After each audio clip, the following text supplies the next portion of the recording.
Ahoy there, YouTube! I'm back again today for another Kickstarter critique where I take a look at a different Kickstarter tabletop game project every weekday at 1:30 p.m. Eastern Standard Time and give my honest thoughts on how that project is being ran. And today, I am very excited to be checking out the 12th most popular project on all of games right now. That is Ahau, I don't know if I pronounced that correctly, Rulers of Yucatan, the Euro-style strategy game with dual engine building and worker placement. And I immediately love their description.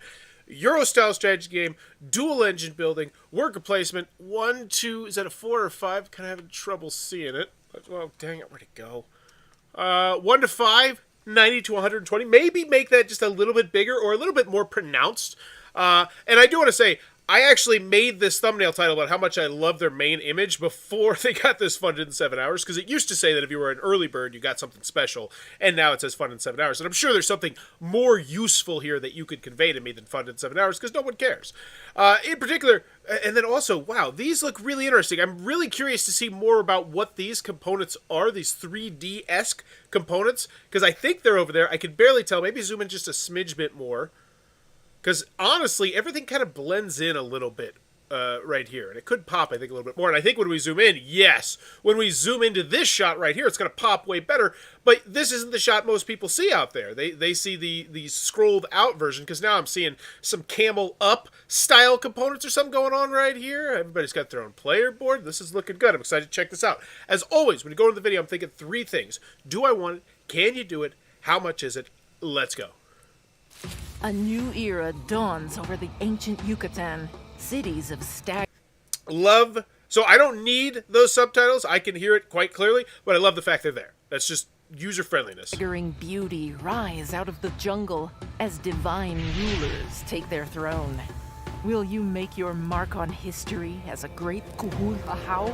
Ahau. Yes, Sean said, another Yucatan game. Yeah, and that's got to be a little bit of I mean, I don't want to say a sucker punch, but a punch in the gut, because there was another Yucatan game that I think was relatively popular that was out earlier this month.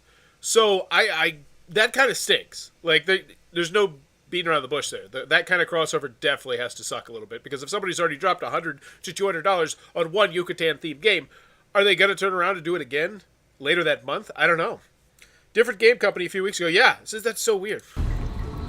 In Ahau, Rulers of Yucatan, Love those player reference card. I like this shot right here. I think this is a solid shot.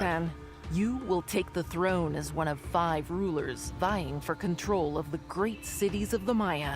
Are they asymmetric? Make your moves in secret, but beware. If 2 rulers enter the same region, a battle will begin.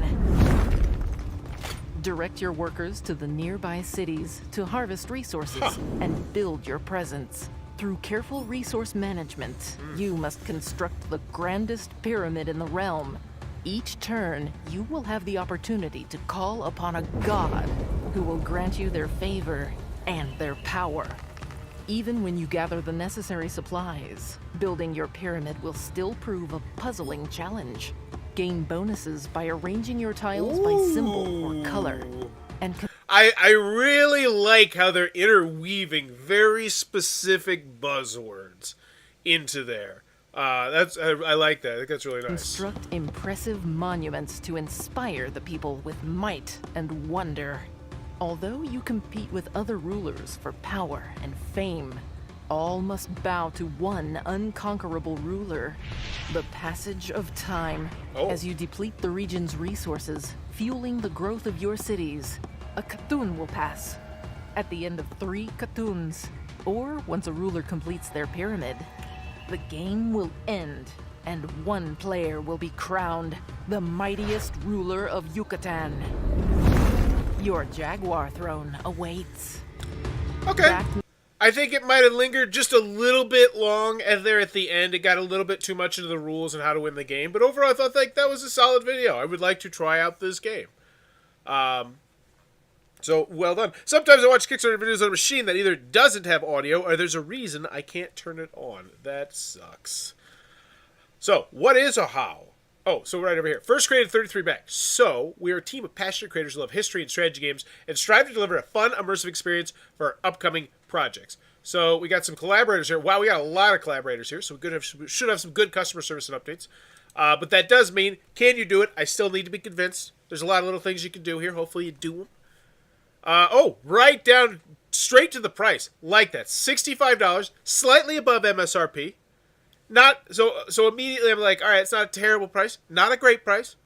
I don't feel like I don't feel like I've seen enough where I'm like, oh, that's a fantastic price. Because this looks like a pretty standard $60 MSRP style game. You know, if this was something that was being released at Gen Con, I don't think anybody bat an eye. You know what I mean? Back when Gen Con used to have, like 100 different game releases. So I'd say it all looks up to snuff. And then all unlock stretch goals. So you have mentioned stretch goals. That gets me excited. And then how is funded. So we have them every 3,000. So they are micro. 3 new building tiles. Wow, that's a banger of a stretch goal. And I like the artwork. I like how it's displayed. This looks really good. And have we hit that yet? Let's see. Community. Where is it? So 43,000. So maybe update that. So now I know we have 3 new building types. Maya glyphs for each ruler. I don't know what this means. Maybe a little bit more information, but that sounds cool because I know it goes up to 5 players. That's 5 components there. 4 new building illustrations, so it's going to make the cards have more variety. New weapon illustration. This is good stuff. German language edition. All right. Looks like an okay stretch goal section. What's in the box? 1 ruler standee, 1 double-sided player board, 6 region cards, 7 player standees, 12 workers, and each of 5 colors. So these are not, in fact, asymmetric characters, I don't think. I think they're just different colors, and they are different people thematically, but they're not actually asymmetric. It does not look like, and that makes me wonder if there's an expansion that's going to do that, because that's typically how Kickstarter has preconditioned me to think now, that there's always more. There's always more than what we're showing you at first. 6 roll cards, 1 Katoon marker, 90 pyramid tiles, 6 gameplay summary cards. Oh, and they did a great job spotlighting the front and the back. Mwah! Beautiful. Maybe zoom in on that a little bit more, but I love that. I'd like to know the inches of these. That'd be nice as well, and centimeters for everybody else as well. Why join us on Kickstarter? A fresh mix of mechanisms from classic Euro games, multi-purpose card system, both for selecting reasons and defending them. So here's the one thing. I don't know, because I didn't check out Board Game Geek, if they have a pedigree, whoever designed this game. I noticed they haven't really mentioned who designed this game, but if you have anybody that you collaborated with, or that, I don't know, like some quotes from some people, I think would be really solid right here. Because right now, this looks solid, but I think I need a little bit more convincing it's your first time. Those pyramid things are intriguing from a gameplay perspective. I agree. This game looks neat. Become part of the game creation process. Ooh, help us make the game better by unlocking upgrades and additional content. Join our community as we seek to explore strategy through the centuries with early playtest opportunity for future gamers. Wow, okay. History comes alive. Thanks to the help and assistance of... Okay, so now we're talking... This is a lot of talking. A lot of stuff here. And almost entirely language dependent. The only language dependent elements are the rule booklet and 2 reference cards. Oh, okay. So lots of symbology. And that would explain why we're not getting the asymmetrical, but you can still make them asymmetrical just with the symbology. But anywho, what are people... Here we go. Now we're getting the quotes.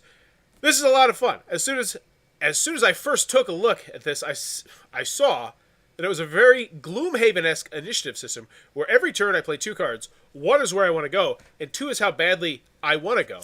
At first I thought, oh, I love the idea of all this, but it seems to be too cutthroat for me and Jen. But here's the beautiful part. Whenever there is a confrontation, everybody wins. I'm very, very impressed by how does everybody win. So that I wish I knew more about that. It's got a great production. It looks fantastic. The pedigree is great. So they're mentioning the pedigree. You have not mentioned your pedigree. So I don't think Richard should have to be the first person to mention your pedigree. What is your pedigree? I need to know more. It's a very, very deep and interesting, rich Euro simulation. Okay, and then we have a gameplay. And this is the everybody. Gameplay and final thoughts. Excellent. The beauty of the game is the random positioning of the components, which allows a lot of replayability. The rulebook is complex, but very well detailed. The game is easy to play. It's really immersive. Congratulations for our first game. Really strict. Okay, whatevs. Whatevs. What am I looking for here? The price. Have I seen the price? I think that's the only thing I need. Oh, it was. It was $65. Is this just the game? There's only one game? Because that is really refreshing if that is in fact the case. I just need shipping then, I guess. Check out our playlist. So we got lots of videos here. Good solo mode. Oh, in the solo mode developed by David Bigbay. I don't know who that is. Maybe you should make it clickable. Maybe you should tell me what he's done, because I'll do it for you. Let's see, because I want to see. Is this something that they should do? Is this impressive? David Digby. What's he made? I don't know. These games? Key Market? Dice Hospital? On Mars? Are you kidding me? Is this his stuff? Villagers? Reaver's Vanguard? You don't just assume I know who that is. Those should be spotlighted. Especially down here. If he in fact had any part in designing and developing those games, that should be here. Not just his name. Don't assume I know who he is. I've never heard Rondo been super critical of a game. He tends to gush. Well, Richard, pretty much, if I recall correctly, said that he wasn't ever going to cover anything that it wasn't for him. And he does and I will say, before he even decides on a game, he does a lot of due diligence to make sure that he's going to like the game. Which is why, yes, he tends to gush it. And I got to say, it's not a bad idea, because then you don't have to play crap games. Like, you're like, all right, that clearly is not a game for me. That clearly is not a game for me. Okay, that's a game for me. Pay me a lot of money and I'll cover it. And it's like, that's pretty nice. While building the Pyramid Temple, he will follow a certain order. If building is not possible, he will select the most beneficial production site. Start your reign today. So we do have the rule booklet here. Awesome. Fight on Tabletop Simulator. And I don't know if other reviewers do that as well, but I know Richard does that to a good extent. I personally, I've never done that. I'm just like, yeah, whatever, send it. Fight on Tabletop Simulator, cool. How to play? Whoa. Oh, so it's not actually a video. It's just stuff. Okay, what's up? Let's see the rule booklet. 1 to 5 players, 9 to 120. Overview. Where's the component? There it is. Component setup. All right. Looks solid. Pictures. Good. Nice. Looks like a solid rule booklet. Summon a god. How to play. Ooh, is this like a real how to play? Hi, everyone. 20 minutes. Whoa. Awesome. Hi, everyone. Fantastic. And I love the fact that that's right there. That makes me more excited immediately about this game. And little things like that are on the Can You Do It? Like, I want you to really think about that. This person who made this game had the wherewithal to send it to the person to do the how to play video, and to Richard, and to some other people, and to get quotes. And there's a lot of game designers who first get into the hobby who don't realize they need to do that. And so, can you do it? I'm feeling more comfortable. I'd like to know your manufacturer. I'd like to know who you're using, if you're using Quartermaster Logistics, what shipping you're using. Little details like that can also help as well. But cool. So I just need shipping. Oh, add-ons. Oh, so here it is. There is more stuff. Add 6 new roll cards, 12 new event cards, 5 extra buildings. So this kind of... I don't like this. I don't like this at all. This feels really sprung on me. And presumably, there's a pledge level where I'm getting the base game and this, right? So at this point, I think we can go over here. Or is it all just the so the $1 sitting on the fence, get access to the pledge manager. The retailer pledge, good for you, 23. That's a solid number. Then the $65. And then what is this? The complete experience with ad rolls, events, building, and more. So yeah, I think that's the biggest issue that I have right now here. And I think that's just, that annoys me. And it's one of the things that I praise about GameFound. GameFound, what do they have in the top right-hand corner? The suggested pledge. Don't beat around the bush. Some people just click straight on that and say, all right, what are you really trying to sell me here? And if this is in fact this $80 pledge level, I feel like that needs to be spotlighted way more, because the bottom line is I've been on this Kickstarter for 13 minutes and I still haven't even seen what this pledge level looks like. Is there more than this? Does this come with the art prints? I hope it doesn't come with the art prints. It does not. And so this has 67. So this is the base game plus the expansion, and it's got 67 as opposed to 536. And that is very atypical on Kickstarter. 90% of the time on tabletop board games, if you look at the pledge, the regular game, and then the regular game plus the expansion and all the goodies, that big one is the one that is mostly taken, which tells me that if this is in fact the most popular pledge level, just the $65 one, then you're not doing a very good job selling me on those expansions. And like I said, you just kind of sprung it on me here. So I think that could be something to definitely spotlight that way earlier. Because you told me the 65, and I even said to myself, wait, is it just the $65 one? No way, it's just the $65 one. That's never how Kickstarter works, and in fact, it was not how Kickstarter worked. But is there another pledge level? Oh, so here it is. No, this is it. The Rulers of Yucatan. This is the early bird. Yeah, because they actually had a really nice thumbnail at the beginning where they mentioned that expansion. And then they took it down and put 7 hours. Just that god-awful 7-hour thing. Like, no, mention the fact you have an expansion there. Mention the fact that the all-in is $80. An $80 all-in is very low in our hobby nowadays. You know, $80 gets you the game plus the expansion, 1 to 5 players, 120 to 150 minutes to play, and apparently a good pedigree. The add-on was free the first 24 hours. Yeah, because they had a great thing where it's like, hey, back it now. You don't want to miss out. But now I feel like they just... They went from spotlighting that to the reverse, and just saying, "Oh, we're just not even going to bring it up." You have to go all the way down to the add-ons to even find it. Follow along on social media. What is this stuff? So here we go. Social stretch goals. I like this. I don't like how far it's buried down here. A digital game soundtrack for 500 fans. Is this clickable? And you don't have a link. So this is just, come on. Is it on here? No. So you want me to go subscribe to you and be a fan of Board Game Geek. Right now, if there was a link, I would do it. I do that on videos all the time. I want to see Kickstarter succeed. You're not putting a clickable link here. I think that is a misstep. Clickable link, straight there. Art prints, so if you get to 2,000, you get even more stuff. So this is free stuff they can pretty much add in the back end. It doesn't go into the box. It's not going to add to, shipping or anything like that. So these are good social stretch goals. I do like these. They don't particularly move the needle from, actually, that one kind of does. All right. Hopefully, I agree. Hopefully they update the image to at least just, you have the $65 pledge level, have something right underneath there that shows that $80 pledge level where you get the, wait. Wasn't this $12? Okay, so now my brain is kind of confusing. My brain's overloading because 65 plus 12 is 77, and this is an $80 pledge level. So, in fact, you're not just giving me the base game and the expansion. You're giving me something else that I don't know about. Oh, it's the art prints. You're making me buy the art prints. Okay, no thank you. No thank you. I'm not a big fan of that. And that's another reason why maybe people aren't backing that one. Because you don't force feed art prints with gameplay. Just no. No. And I imagine that's why this one's sitting at 130 people. I bet you that number is so dang big on the people sitting on the fence because that's people like, no, I don't want to buy a damn art print. I'm going to go pay $77 to get the other thing. I backed the game that promised a novella as a perk. I never got it, but I backed for the game. And say, yeah, it'd be nice if it comes. If it doesn't, yeah, what else? All right, what do we got? Shipping. All right, core game, the all-in pledge. So I do like this shipping array. I wish this was exponentially higher. UK, 12, Germany, 15, Hungary. Wow, beating around the bush to get to the USA. Because as always, I hate to sound like an American, but it's 353 to 72. It's primarily the United States of America, and from a business perspective, it just makes sense to assume that most of your backers are going to be from the United States of America. So give me inches, give me dollars, put us at the front, because we are the majority of the people backing the project. And I know that sounds so douchey, I think would be the word. Yeah, I think that's the word. But it's true. Like, from a business perspective, if 50% of your customers are from one place, you tend to market more to that place, right?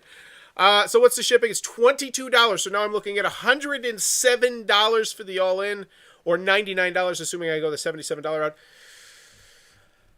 That's not a great price. And I go back to that $65 price point where I said to myself, all right, $60 is MSRP. This is more than MSRP.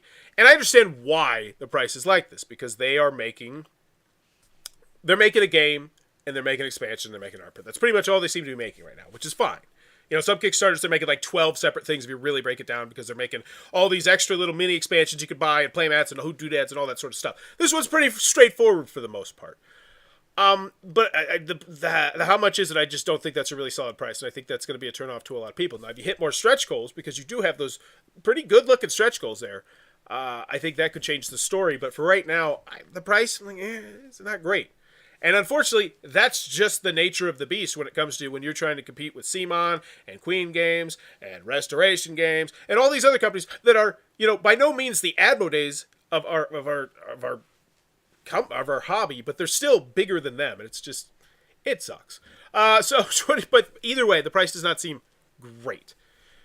I think I paid around $50 from Dominion in my local friendly game store. And I honestly, if I saw Dominion for $60, I wouldn't bat an eye at that, because it's got the pedigree, it's got a boatload of expansions. That's one of those games it's what's called an evergreen game. So essentially that game just keeps selling. Like, it just sells and it sells. Like, Take It to Ride is an evergreen game. Cards Against Humanity, evergreen game. They just keep printing more of it. Carcassonne, evergreen game. These are games that just keep getting bought and bought. And so with games like that, you don't really need to lower the price, because eventually people are going to buy them. Because people are always getting into our hobby. That's the one thing a lot of people don't think about, is that there are new people getting into our hobby every single day, and they've never played Dominion, they've never played Carcassonne, they've never played Ticket to Ride, they've never played Munchkin. They're going to go through that same adventure you did, but with new games interweaved into it. They're still going to play Munchkin, and then they're going to realize about a year or two later that Munchkin has a lot of flaws. All right, so So I don't know how we ended up talking about Munchkin, but anyway, let's get to the FAQ, the updates, the comments, and oh my god, there's 21 FAQs! Please tell me they organized them. Or else I'm just gonna... it's so ugly. It's so ugly. Why do I say this is so ugly? Because my question is question number 20. I have to read through 19 other questions before I even get to my questions. Did we talk about the VAT? Was the VAT not mentioned in the shipping? I do need to go back to that, because that is super... oh, yeah, that was kind of bare bones there. They didn't cover it. No, it's right there. Customs VAT are not included, so you are going to get jacked. Okay, so yeah, that price, it goes from not great to even more not great, which it sucks. Is there any solo mode, Ahau? Yes, the game is a full autonomous solo mode where you can play against King Pakao. And yeah, you did mention that. You mentioned there was a solo mode. Either way, I would organize this like Yucatán. Actually, the other Yucatán game organized it. Really nice. And Reload from Colossal Games and a variety of other games. I'm pushing that as the industry standard. So peer pressure them. Peer press them. Say, hey, you should check out how they do it. It's way more easy to organize. Now, 13 comments. That's some good engagement. So 13 comments. 15, 2, 19... 1832. Okay, hit and miss. Let's check out what they did well. Let's check out what they didn't do well. So this one, 13, I'm going to guess they did something good here. Greetings, Future Rose. Can you believe that we're just 2 days into our crowdfunding journey, and together we've already unlocked 4 stretch goals? Before we explore these latest unlocks and head to the court for a ball game, what? We want to share our sincere thanks and gratitude for everyone who's chosen to join us in this venture. Now then, let's check it out. I'd still like to know more about what these are. Weapon tiles unlocked. Oh, so this is where you're telling me. This is where you're giving me all the details. You're giving me lots of details. Oh my golly. This is a big ask. Wow, that looks cool. I want to check out, I want to read this. German edition. That's not moving the needle for most people, unfortunately. Hey everyone, Josh here, one of the archaeology consultants for the game. I love to hear that you're all enjoying these insights about how the archaeology and history has informed a design decision. We'll be sure to keep them coming. Feel free to ask any question you might have as well. Yes, Joshua gets it. That part needs to be up here in big and bold. What part of this history would you love for us to discuss next update? Boom. Right there. Because while most people are probably not, let's be quite honest, most people who are going to this update are probably not going to read all of it. Overwhelming majority. It's a lot. And I love the idea of reading it and learning about it, and that sounds fantastic. But just, the people that do, the people who will take the time to read all this, would most likely totally get in on this. And then we start discussing things. Hey there, and so then you can get cross chatter, but I do like how they're trying to churn this. This looks like a solid update. Let's check out the update that didn't do so hot and see what's different. So this one, 2 comments. 3 new stretch goal unlocks and an eclipse pack, and this thing stuff. Once again, you're showing me new building tiles, stuff. Lots of text. Big walls of text. Expansion update. This is not all for today's update. This time has come to introduce to the unique and exciting eclipse card in the first expansion of... Oh! Wait, what? We already knew about this, right? Yeah, they announced it day 1. This is so confusing. So this is just like really in-depth on the expansion. Interesting. Great background information. Thanks. That's just someone super excited about this game and then them. So yeah, that's not a particularly great update there. That was a lot of information. You're asking a lot for people to read. I feel they need Kickstarter exclusives to help improve the value of this game, especially to hit all planned stretch goals. Yes, I wonder how many stretch goals they do have planned on this. Because... once again, I go back to the fact I can't imagine there's not asymmetric special abilities somewhere in the pipelines for the game like this. For those who are subject to the VAT, does getting jacked by the VAT actually turn them off from a Kickstarter, or they already consider a sunken cost? Great question, Kevin. I need to make that a poll question, I think. How much does the VAT really impact your buying? But I have heard, I will say, I've seen a lot of people post in the comments below, and they'll be like, oh, I typically played X and Y and Z. And it's like, and so I have seen it quite frequently. People say that, now that I think about it, that no, it does make a difference. Because it's essentially adding another, in some instances, 15, 20, 30% to your game. When you get one of those big whale Kickstarters, that's a lot of money. So we got ourselves some good chatter in here. The collaborators are up in here. They're trying to churn the comments there. Good stuff. So in the end, final grade, Ahau Rulers of Yucatan. What do I think about it? Do I want it? Yeah, it looks like an interesting game. I don't think you blew my pants off, but it looks interesting. I'd like to try it. And that's just the nature of the beast, unfortunately, when you're making a Euro game. It's hard to blow people's pants off a lot of time with Euro games because it's more about the mechanisms and less about the everything else. The specter, the minis, the artwork, the whatever. But yeah, can you do it? I guess, like, you have everything you need in place. Yeah. I don't feel super comfortable, but I don't feel uncomfortable. How much is it? Price, yeah. And here's the other thing. They talked about how they had a pedigree. Richard specifically mentioned in one of the quotes their pedigree, and then you didn't really talk about your pedigree, and I think that was a bit of a misstep. For me, it's 19% VAT, but while I don't like it, it's what I pay in my country for everything. Okay, so pretty much just used to that. Their price is why I bring up Dominion. It doesn't look that much more complex, but Dominion is cheaper. Dominion is also just cards, though. I mean, Dominion is just a whole separate, different beast because it's an evergreen game, and it really, in actuality, is what is like 400 cards or something. It's just dividers. But anyway, back to the grade. How much is it? I don't think it's a great price. I imagine if they hit a bunch of stretch goals, it would look way greater. But at $65, you're already over MSRP, and I was like, Plus, when you add in the shipping, we're now looking at $97. Not to mention, if we're really hammering on the how much is it, you didn't do a great job spotlighting your expansion. And when you did finally, spotlight the expansion, I just was like, oh, cool, there's an expansion. And then I go buy the expansion. I'm like, oh, you're throwing in the art prints. I have to buy the art prints in order to get the expansion. And that's why I would imagine you got 163 people right here, 130 people right here. And that makes a big difference. Like, let's really put that into perspective. Let's just assume that 80 of those people are here to buy, buy the game in that. So it's instead of getting $77, I don't know. I just feel like the way they handled the big pledge level, they won the one they wanted to sell, was not very well done. And in the end, I'm going to give this one, I think, a C. I think it's a C right in the middle. I think they're doing some great customer service stuff here. I think maybe just engaging with that core audience they have who's really into history. I think they're trying to do that. I think that's a great idea. But that funded in 7 hours, I think you should tell me about the big pledge level instead with the expansions. Maybe mention that you've unlocked 3 stretch goals, some things like that. Just trying to generate buzz. It's so much more useful than funded in 7 hours. That's just one of my pet peeves. Like who's like, yes, that's what people want to know. How long it took us to get successful. But let me know in the comments below, what is your final grade for Ahau Rulers of Yucatan? And as always, if you enjoyed this content, please be sure to click on that subscribe button down below. I'm trying to reach 10,000 subscribers, celebrate my 10-year anniversary of making YouTube content. Bye-bye.